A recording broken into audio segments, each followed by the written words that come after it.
Alright, so hi guys, welcome back. Today we're going to be looking at 3 extremely cheap companies that you can potentially look to buy up, especially with the market correction. All 3 of these companies are well-built businesses that have lasted the test of time.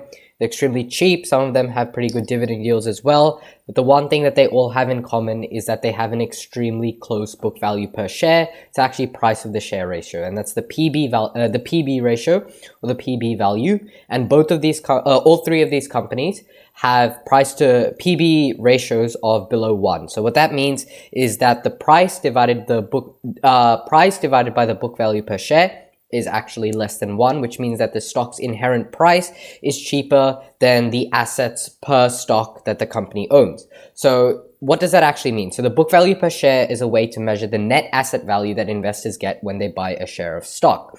And when you have a PB ratio that's less than 1, you essentially have the price of the individual stock is actually less than the asset value that you would be essentially purchasing when you buy one stock.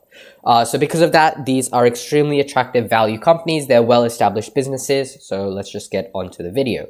So the first company we'll be looking at is PVH. So PVH is one of the largest apparel companies with almost $9 billion in revenue. In 2021, Tommy Hilfiger, a very well-established clothing brand, has compromised 51% of its business, while Calvin Klein, another very well-established clothing brand, made up about 40% of its business. Other brands under this corporate umbrella include Warner's, Olga, True & Co., which all contributed the separate 9%. The company experienced a very nice recovery for last year from the pandemic, with revenue jumping 28% year over year. Calvin Klein was the strongest performer, with revenue up 39%. But what stands out, especially with this company, is the improvement in profitability.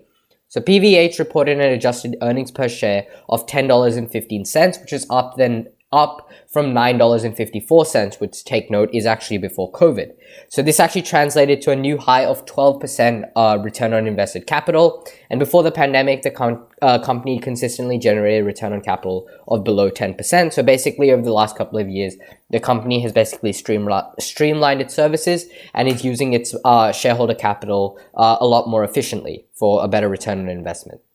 So in the first quarter, a handful of fund managers, including Harry Byrne at Sound Shore, Viking Global Investors, and Lee Ainsley at Maverick Capital, bought shares. So in April, management laid out its PVH Plus strategy to improve the company's growth and profitability over the next 3 years. It's targeting $12.5 billion in revenue by 2025, with expanding its operating margin to 15% and hoping its free cash flow reaches more than $1 billion. So to reach these goals, management plans to focus on penetrating large markets that demonstrate the most consumer demand for its brands, and the company also plans to create a digital-first operating model while improving operating efficiencies to be more competitive. So if we look at the PVH stock, we can see that it has an extremely cheap PE ratio, or price to earnings ratio, of just over 5, which is extremely cheap, especially in the current market. But generally, you want to be looking at companies with PE ratios sub 20 on if you're slightly adventurous, max 30 if it's a growth company. This is a very well-established brand with a very, very cheap price. Its dividend yield is slightly lacking. It's just 0.21%. But once again, you're not buying this company because of its dividend yield. You're buying it because it's a safe bet. It has a decent PE ratio. And most importantly, it's actually trading at a very, very cheap price. So just to keep note, when we're looking at the high of PVH, it is down about, it started about 121. It's down about 43%. So if we look at the PVH key ratios, we can see that its earnings per share, although lacking growth towards the beginning of the decade, kind of started to improve. Obviously, it had a very poor 2021 expected after the COVID pandemic, but in 2022, this came back to a good high. So we can take that as an exception, as since then it has had pretty decent earnings per share growth. Dividend yield, once again, pretty low. But the main important thing right now we're looking at is the book value per share. So the book value per share is currently $78 per share. So the assets you're buying per share is worth $78, and the stock price is currently trading at $70. So you're looking about an $8 discount, or 8 over $70. You can do the math, but we are trading at below book value per share there as well. Return on equity has been pretty solid. Once again, we can see 2021 has been an exception, but over the past couple of years, it has consistently been operating between the 10 to 20%, which is a solid amount. and its financial health, its debt, slightly higher than what I would like, but we're not looking at extravagant debt as of right now.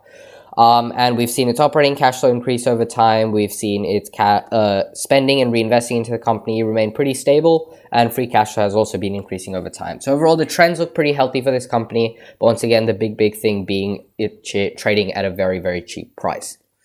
The next company we're going to be looking at is AT&T. So we've had more investment bankers and investment firms buy stock in the first quarter. The stock trades at a PE ratio of just 8.2 based on its 2022 estimates and a price to book ratio of 0.89. So once again, that's less than 1. So the reason AT&T could deserve a higher valuation over the next few years is that the moves management is making to unlock more value in the company's assets. Over the last year, management have sold off non-core businesses and creating a new standalone company for DirecTV, and completed a combination of Warner Media and Discovery to form Warner Bros. Discovery. These moves allowed management to reduce AT&T's debt by approximately $40 billion on April, obviously strengthening the bank, the key ratios and the debt of the company. Reducing debt and selling non-core businesses are two things investors usually applaud, but so far the market has not awarding AT&T a higher valuation. That obviously has to do with a lot of the worries of the company and fear of the pending bear market and generally low consumer confidence as a whole. It certainly doesn't reflect the company's latest results. AT&T's wireless mobility and broadband businesses are performing relatively well. Excluding the recent asset sales and impact of the Warner Media transaction, revenue increased 2.5% year over year in the first quarter, which is solid. It's not extravagant, but it's decent for a company that's kind of just sitting there for most of the time. And AT&T also experienced its highest level of data traffic in 2021, and it also reported its best quarter for postpaid phone net adds in over a decade during the first quarter. So one big flaw of AT&T that we've basically been hearing a lot when I've been tracking this company is that the company is nearing the end of this thing, and this has nearing the end of its lifetime. It's a company that is in the past. It's a company that doesn't really have a future. And this has been basically said for the last 10 years. But it did report its best quarter of postpaid phone net adds in over a decade, which showing that maybe things are turning around for this company. All said, AT&T does appear to be in a stronger position after the financial moves management made recently. This should free up resources and invest into future 5G and broadband and drive better returns for shareholders. At the current price of $20.99, the stock is sitting just above its 52-week low of $16.62 and could be a great buy for the dividend if nothing else. AT&T paid out 56% of its free cash flow in dividends to shareholders last year, and the current dividend yield is an above average just over 5%. Once again, looking at the company, we've seen it has a PE ratio of 9, which is still relatively cheap. We can take into account, we can remove the dot-com bubble, so we'll look at the last 5 years, and a dividend yield of just over 5%, which is once again very healthy. However, the stock hasn't performed too great over the last 5 years as consumers as a whole worried about the performance of this company, but we have seen a solid about 25% drop since the COVID pandemic, and basically since the market crashed from about market correction crash since the mid last year. Seeing the stock is down about 12%. So it isn't as down as PVH, which is down 43%. We're still looking at a pretty cheap company when it comes to that. Once again, the main thing we're looking at is the book value per share. So the assets you would get per share is about $23.61. Currently, the stock is trading at about $21.50. So once again, you are buying it slightly cheaper than the book value per share or the asset value of the share.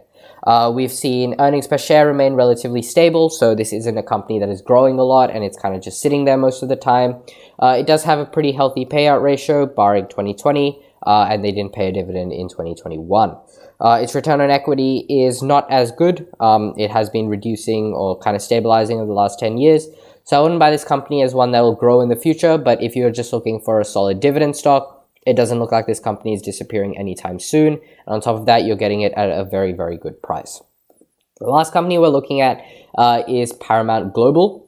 So this company was previously known as Viacom CBS, and I did do a video on this company mid last year, but since then the stock price has come down quite a lot since then, so it could be worth taking another look at.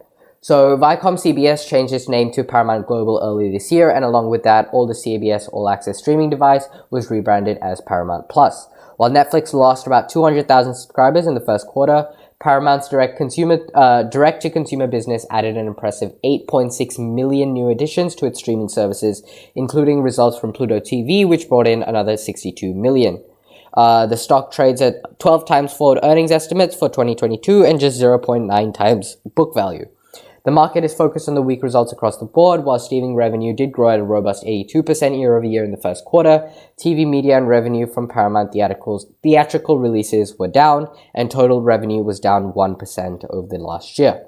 Nonetheless, Warren Buffett's Berkshire Hathaway, one of the greatest investing gurus that has ever walked the planet, has purchased about 69 million shares in the first quarter, but this is a relatively small position, and we don't know whether Buffett himself has bought these shares, but he obviously gave the all clear with the company buying close to about 70 million shares that have bought the stock. So obviously someone in there sees this company as a very, very good investment in the future. Regardless of which Berkshire guru invested in Paramount, it makes sense for one reason. Other than the valuation, which is very, very cheap, Paramount can monetize its content in a variety of ways. It can make money off box office releases, it has paid streaming subscription, and it has ad-supported plans as well. The company does also own several top cable networks such as MTV, Comedy Central, and Nickelodeon, which have been kind of dropping off over the last decade as people switch to like YouTube and other streaming services like Netflix, but it is still there, and it is noted that these are very strong brand names, and it does well during the NCAA tournament on CBS as well. But the big growth factor is obviously Paramount Plus. For Paramount Plus, management believes the advantage of pulling different monetization levers, advertising, and paid subscription will potentially lead to a higher average revenue per user over time compared to services that only offer a paid subscription plan, such as Netflix. And we did hear the Netflix CEO, or during one of their investor meetings, I'm not sure who it was, did talk about trying to reduce the price for a Netflix subscription for an ad-inclusive model, but Paramount already does that. Economic headwinds could pressure Paramount Global's cable networks that depend on a healthy advertising market, but worries for over the near-term direction of the economy give long-term investors a chance to buy the leading entertainment provider at a ridiculously cheap price. Looking at Paramount's share, we can see once again an extremely cheap PE ratio, cheaper than AT&T and about the same price as PVH, but it does have a better dividend yield than PVH as well, sitting about 3%, which is pretty solid for the market.